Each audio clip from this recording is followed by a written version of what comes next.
গোটা শহর, আর দরওয়াজা হলো আমার আলী। উচ্চ আওয়াজ দিয়ে বলুন না সুবহান। তাহলে বোঝা গেল আলীর সাথে আবার কে হতে পারে। আমি এক এক করে জানার চেষ্টা করব। শুনতে রাজি তো? আল্লাহ কবুল করুক। আমাকে এলান করে দিলেন, হাসান রেজা ইজি করে দিলেন যে হযরতে মৌলুদে কাবা শেরে খোদা, পৃথিবীর জগতের মধ্যে মৌলা আলী যখনই মার গর্ভ থেকে আগমন করলেন, হায় হায় ওই প্রসূতির সময় ওরা ফেরেশতা নারীদের রূপ নিয়ে পরিচয় বান্ধবী বানাই গেলেন, কাউকে টের পাইতে দিলেন না। এখন বাচ্চা মৌলা আলী কি রঙের, কেমন রং, সুবহানাল্লাহ, পাটা মুখ, ঘন দাড়ি, একদম 14 তারিখের চাঁদের মতন সন্তান। কিন্তু মা আওয়াজ নাই, নাড়াচাড়া করতে লাগলেন, কোন প্রকারের রুটা দেখা যাচ্ছে। হঠাৎ করে দেখলেন চোখ পাখানি বন্ধ, চোখের উপর হাত দিয়ে দেখলেন যেমন নাকি অপারেশন করলে বোঁদা করে যে এমনি ভাবে সেলাই করে দেওয়া হয়, চোখ দুটো বন্ধ। অনেক গুথাইলেন, দেখা যাচ্ছে না গর্ভ থেকে বন্ধ। হঠাৎ করে মুনিবের দরবারে সিজদা, আল্লাহ যারও একটি সন্তানের তো সুন্দর চেহারাওয়ালা দিলে, মৌলা একই মামলা, আন্দা সন্তান কেন আমাকে দিলে? এই ছেলেকে কে খাওয়াইবে? ভিক্ষা করা ছাড়া কোনো উপায় নাই। আন্দা হলে তার চোখ দেবে কে? মুনিব কোন অপরাধ করলাম? উচ্চ আওয়াজ দিয়ে বলুন না সুবহানাল্লাহ। মৌলা আলী এলান দেবেন কখন? আমার নবী শরফের কথা, 18,000 মখলুকাতের কথা, বাচ্চার কান্নার কথা, বাচ্চার চোখের কথা, বাচ্চার হোটের কথা। আমার নবী বুঝে কি বুঝে না? আরো জোরে, বুঝে কি বুঝে না? প্রিয় মুস্তাফা যখন অনেকক্ষণ সময় পার হয়ে যাওয়ার পর শক্ত হয়ে আন্দা ছেলেকে ঘরে নিয়ে ফাতেমা বিনতে আসাদ যখন শোয়াইয়ে দিলেন, আন্দা ছেলে আর ফালতে তো হবে, নারকাটা সন্তান যাই হোক কোন পক্ষে লালন পালন করব। আমার বাতিজা আব্দুল্লাহর ছেলে মোহাম্মদকে একটু খবর দাও। উচ্চ আওয়াজ দিয়ে বলুন না সুবহান। ওই সময়কার সময়ে লালন পালন ছিল ফাতেমা বিনতে আসাদের হাতে, নিঃসন্তানের মতন। উচ্চ আওয়াজ দিয়ে বলুন না সুবহান। কারণ বাবাও নাই, আমার নবীর মাও নাই, বাবাও নাই, মাও নাই। লালন পালন হতে লাগলো আপন চাচিমার হাতে। উচ্চ আওয়াজ দিয়ে বলুন না সুবহানাল্লাহ। বন্ধুরা, আমার মুস্তাফার মা বাবা হারিয়ে যাওয়ার পর, খাজা আব্দুল মুত্তালিব হারিয়ে যাওয়ার পর আবু তালিবের হাতে আমার নবী যখন লালন পালন হতে লাগলো, আস্তে আস্তে আস্তে আস্তে পরিবার যখন বাড়ি হতে লাগলো, আমার অনেক লম্বা ঘটনা। মাওলা আলী ওই সময় খবর যখন দিলেন, আমার নবী খুশি মনে আমার ভাই আসছে ঘরে। এখন তো চাচাতো ভাই না, আমার ভাই যে করে আমি লালন পালন হচ্ছি, আরো ছেলে সন্তান হলো। নবী দৌড় দিয়ে এসে দেখতে লাগলেন, চাচিমা ইয়া আম্মি একটু করে দেখায় দাও আমার ভাইয়া কই। উঁচা আওয়াজ দিয়ে বলুন সুবহান। চাচিমা বলতে তোমার ভাই আসছে, এটা কি আন্দা ছেলে একটা? আন্দা দেখি তো চাচিমা। সুবহানাল্লাহ। আমার প্রিয় মাহবুব চাচাতো ভাইকে কোলে নেবে দৌড় দিয়ে, ছোট্ট বাচ্চা রহমতুল্লিল আলামিন কদম বাড়িয়ে গেলেন, দৌড় দিয়ে হাতে নিয়ে দেখলেন, হাই হাই চোখ তো বন্ধ। সুবহানাল্লাহ। মারে নাম কি রাখতে বলে যে সন্তান গাইবে একটা আওয়াজ পেল, আমাকে অবয় দেওয়া হলো, আলী নাম পেয়ে গেলাম। সুবহানাল্লাহ। মা রাসূল জানে কি জানে না? আলী আপনার ছেলের নাম, আমার ভাইয়ের নাম আলী। উচ্চ আওয়াজ দিয়ে বলুন না সুবহান। বলতে দেরে নাই, আলী আওয়াজ করে না, আলী ছোট্ট মাত্র শিশু, একদিন দিনের শিশু আলী।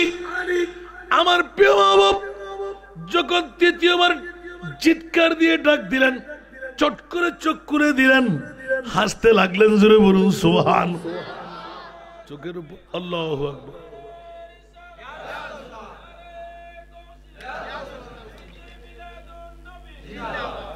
এখনো ইসলাম নবীর জাহের বাহের আমার মোস্তফার এখনো এলানে নবুয়ত হয় নাই। সুবহানাল্লাহ। মাওলা আলী মাত্র পৃথিবীর জগতে আসলেন, আমার মুস্তাফার রিসালতের শান দেখাই দিলেন। একটু জোরে বলুন না সুবহানাল্লাহ।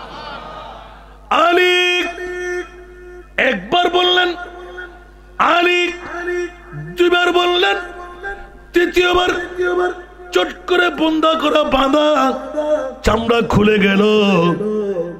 চোখ দিয়ে যখন চাইলেন, চোখ সরাইতে রাজি নাই। মারে আমার ভাইয়ের মামলায় আন্দা বলেছিলে, তুমি অপবাদ দিলে কেন? আমি তো দেখতে পাচ্ছি আমার ভাই চোখওয়ালা। উচ্চ আওয়াজ দিয়ে বলুন না সুবহান। মা খুশির মধ্যে ফাতেমা বিনতে আসাদ দৌড় দিয়ে গেলেন। ওরে বাবা রে, একবার না দুইবার না অনেকবার সাধ্য বাজে চাইলাম, গর্বের আন্দা সে আবার চোখ দিয়ে কোত্থেকে পাইলো, কোত্থেকে? বলতে মা কাউকে বলো না, তোমার সন্তান তো আমাকে কথা বলতে লাগলো। জোরে বলুন না সুবহান। ওই দিন টের পেতে লাগলেন, মানতে কষ্ট হয়ে যাচ্ছে, কারণ এগুলো তো সব এক খোদার পূজারী। জোরে বলুন না সুবহানাল্লাহ। ফাতেমা বিনতে আসাদ বড় পালপিটেশনে পড়ে গেলেন। এ কি মামলা, এখনো এলানে নবুয়ত হয় নাই, কেমন করে মানবো? কাউকে বুঝাতেও যেতে পারবো না। নবী বলতে লাগলেন, মা তুমি কি আল্লাহর দরবারে ফরিয়াদ করেছিলে? বলে যে জি হ্যাঁ, আল্লাহ সাত চক্কর দেওয়ার সুযোগ দাও, আমার মনিব আমাকে দেয় নাই। উচ্চ আওয়াজ দিয়ে বলুন না সুবহান। পেটের ব্যথা যখন আরম্ভ হয়ে গেল, ওই সময় আমার আলী বলতে লাগলেন, ইয়া রাসূলুল্লাহ। আমার মা যখন মুনিবের দরবারে ফরিয়াদ করতে লাগলেন, আল্লাহ আমাকে মার গর্ভধারণের মধ্যে হুঁশ জ্ঞান দিয়ে দিলেন। মাওলা আলী আমার মার সাথে আমিও ফরিয়াদ করে ফেললাম। আল্লাহ যার নাম তুমি নিজে তোয়ে দিলে আলী, যার ঘরের মধ্যে আখিরি জমানার নবী, সুবহানাল্লাহ, আমি ওনারই ভাই হিসেবে জন্ম নিতে যাচ্ছি। মাওলা আমার মার দোয়া কবুল করো। আমার নাম যখন তুমি দিয়ে দিলে, ও আল্লাহ পৃথিবীর জগতের মধ্যে কারো চেহারা এক চক্ষুর সাথে আল্লাহ যেন না দেখি, কাবার দেওয়ার দেখতে আমি চাই না। আল্লাহ তরুলতা বৃক্ষরাজি দেখতে চাই না, মার চেহারাও দেখতে চাই না। আল্লাহ যাকে না বানাইলে আরশ কুরসি লৌহ কলম তুমি তৈরি করতে না। ওই রহমতুল লিল আলামিন নবী না দেখলে আল্লাহ তুমি আমাকে চোখ খুলতে দিও না। উচ্চ আওয়াজ দিয়ে বলুন না সুবহান। আরে জোরে বলুন না সুবহানাল্লাহ। নবীর প্রেম, মাওলা আলী বেলায়েতের গভর্নরি দাওয়া, গর্ব থেকে সেই জন্য ওলি আল্লাহদের মধ্যে ভাগ আছে না নাই? বেলায়েতে ফিতরি, বেলায়েতে কসবি, বেলায়েতে আতাই, তিন ধরনের বেলায়েত, তিন দরজার বলি। একটা মার গর্ভ থেকে বেলায়েতের বলি, আরেকটা নামাজ রোজা হজ যাকাত তাহাজ্জুদের মাধ্যমে, আরেকজন নেকাহে मर्द मोमन से बदल जाती है तकदीरी, यही ज़ौक़े यकीन पैदा तो कट जाती है ज़ंजीरी। सलातुनिया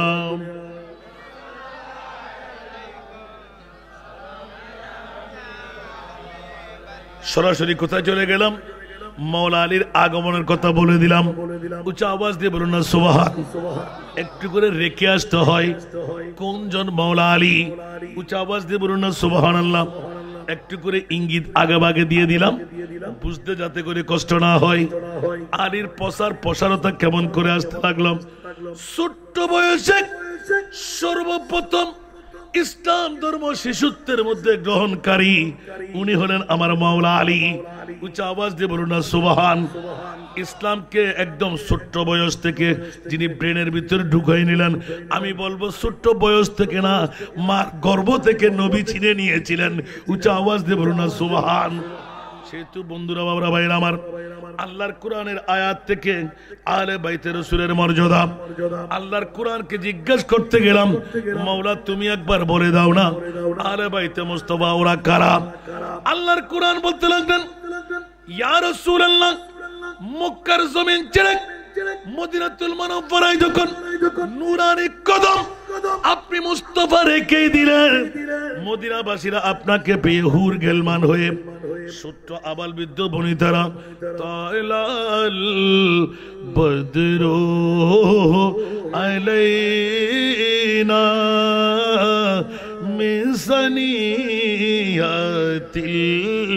বিদাই ওয়াজব শুকরু আলাইনা মাদালিল্লাহ হিদাই ইয়া নবী সালাম।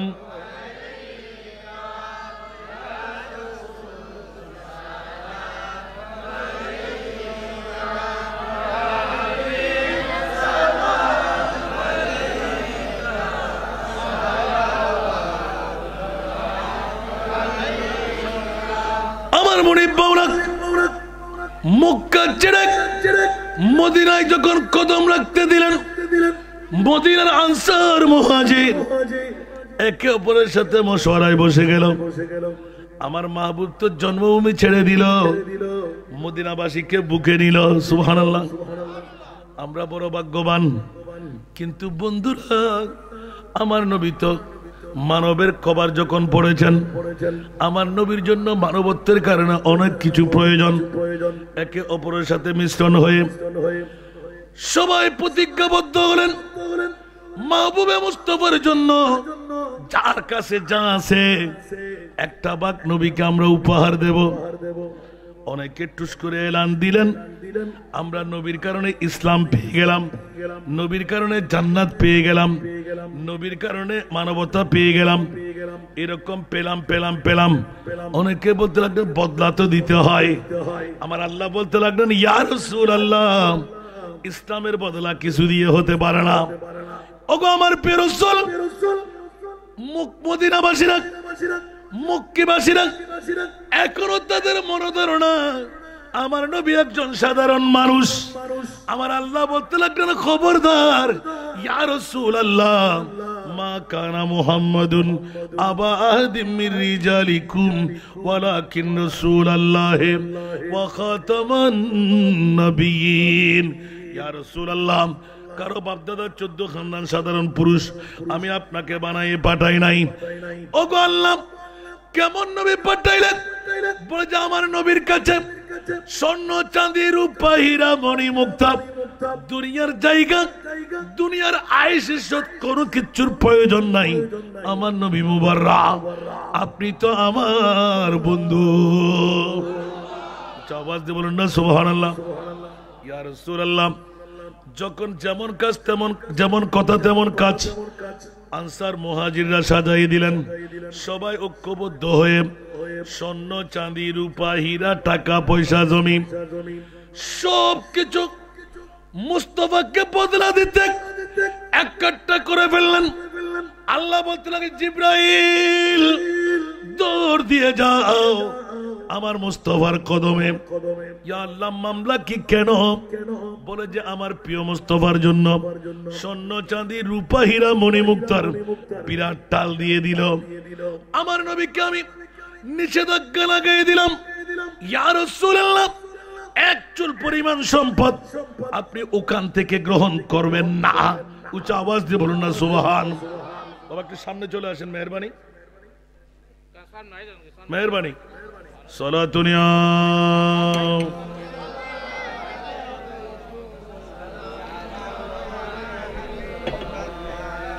সালাতুনিয়া রাসূলুল্লাহ আলাইকুম